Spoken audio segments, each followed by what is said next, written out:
Hello friends, welcome to NTI Academy channel. Today we are going to discuss about GTE, Genuine Temporary Entrant Australia. So what is GTE? We are going to discuss in detail about this. So let us begin.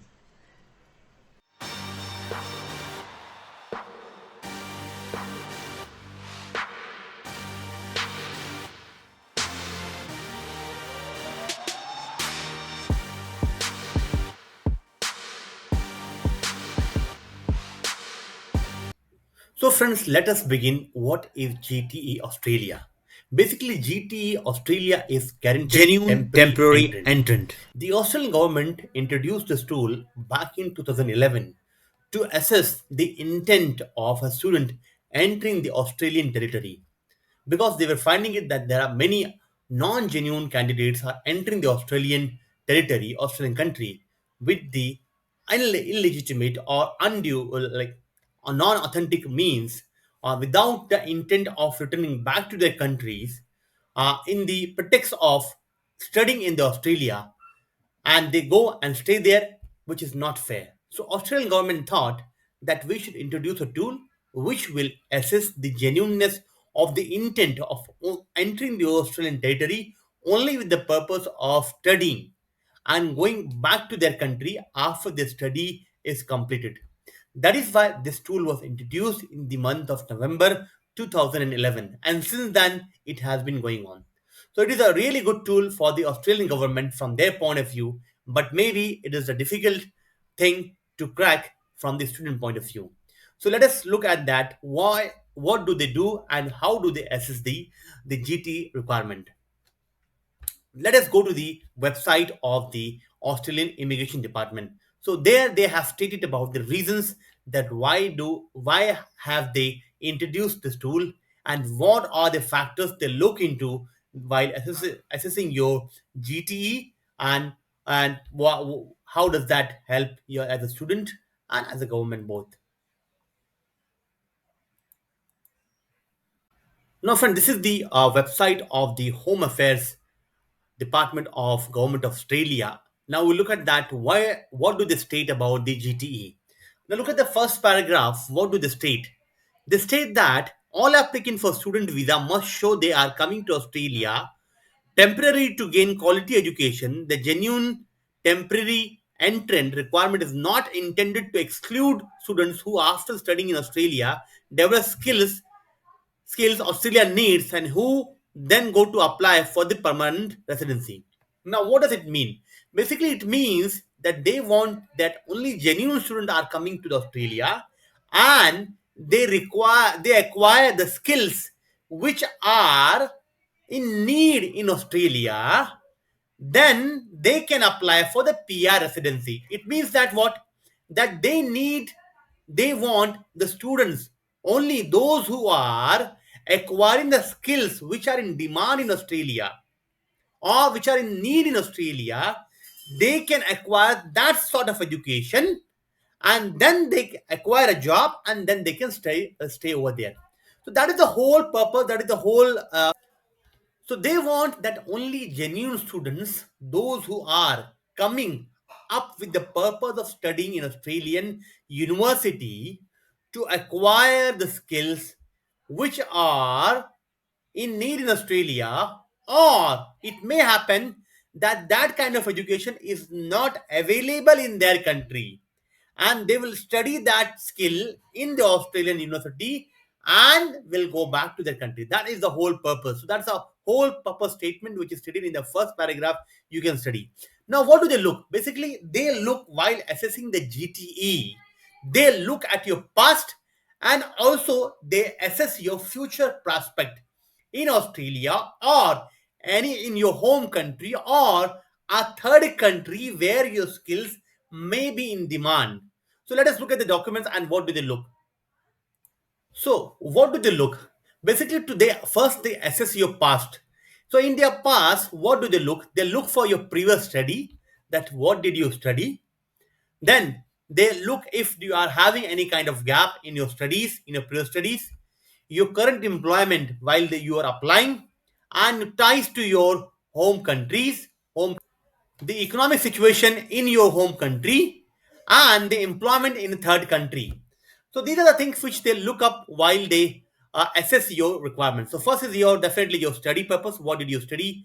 That so when you're applying to Australia, it is very important that you apply to a relevant course. For example, if you studied computer engineering in the India, then it is most likely that a natural progression will be towards the if you studied the undergraduate, then the natural progression will be that you study master in computer science. So if you studied accounting in undergraduate studies, then you should study accounting in the postgraduate studies. So there should be some match, some relevance, a natural progression in your study. It should not happen that you study something else in the India and you're going to study something very different subject in the Australia. So that is the first step which shows that your intent, which is a tool, which is a criteria to assess your thing. Second is a gap. That issue you should not. Australia is very strict about the gaps. That you should not have gap in your studies. Gaps are not tolerated in the Australian system. So while you apply in Australia, you must look that you are not having the gap. Basically, if you are applying for undergraduate study after 12th standard, the Australia does not allow more than 1 year, maximum some cases 2 years gap. But after in the postgraduate studies, it may happen that 2 to 3 years, in some cases 4 years also, not more than. So that gap should also be justified that you were working somewhere, you were doing something, some activity, why the gap was there. So everything need to be justified. So your then your current employment that while you apply to the studies, your ties to home country. That means that when you complete your study in the Australia, you have got sufficient. So your ties to your home country is the next point. Next is the economic situation in your country. They would like to be sure that the economic situation in your country is good and your intent is only to come to Australia is for study purpose, not to stay there, not to stay there. So that is what is there. So they would like to be very sure of the economic situation in your country. Third, next is the employment in the third country. It means that even if you don't get a job in your home country, then you will go to some other country, not only Australia. That if you have done a right course and there's a need in Australia of that course, then you can apply for the PR residency by acquiring a job. But if it's not there, if not that you'll go to the some other country, third country. Now, these are the factors that education, gap, your job situation in your home country, third country, current employment, everything. Now, based on these situation, you will have to write an essay of 300 words. Now, then they will assess. Now, what will you include in those essays? Let us look at that. So when you start writing the essay of 300 words, you will have to take into consideration these points which are given, that how we assess your GTE. First of all, you will have to explain about your background, everything. Then you will explain the home situation in your home country, the potential situation in the Australia, that what will you study, how will you suffice your expenses, how will you meet your expenses, everything, the value of the course which you're going to study in in the Australia in the future.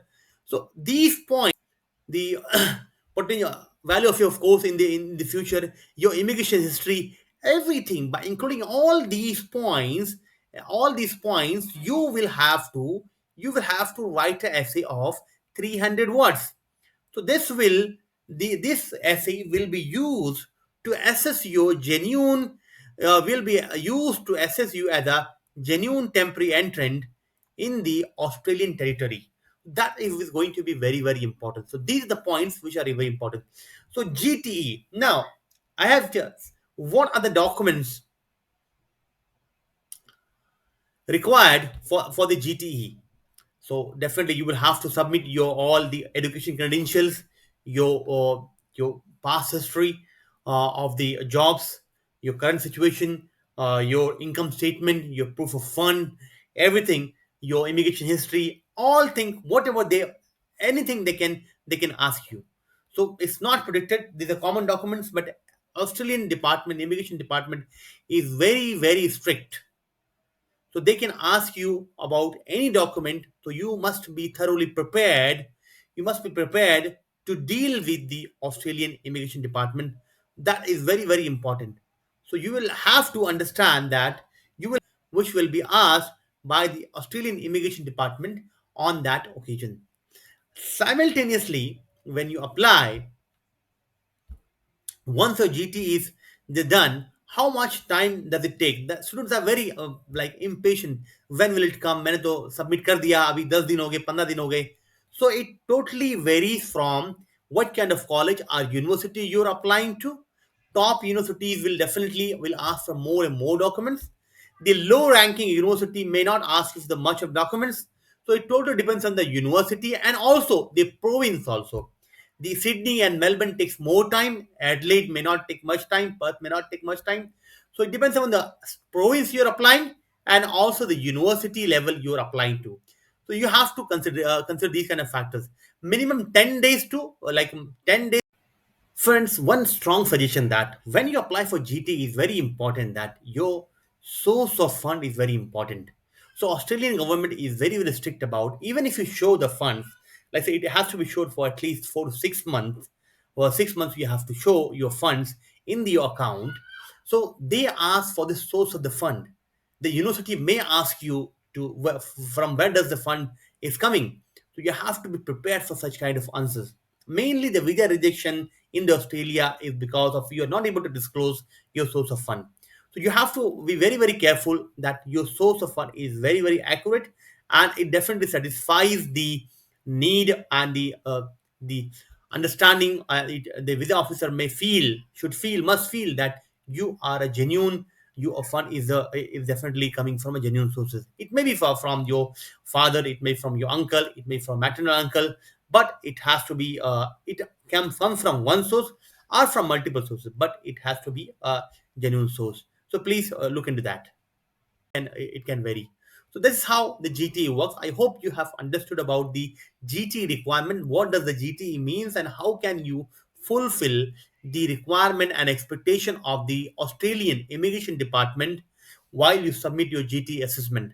Thank you for watching. Thank you once again. See you in the next video. Please do not forget to like, subscribe, and share our channel. Thank you, friends.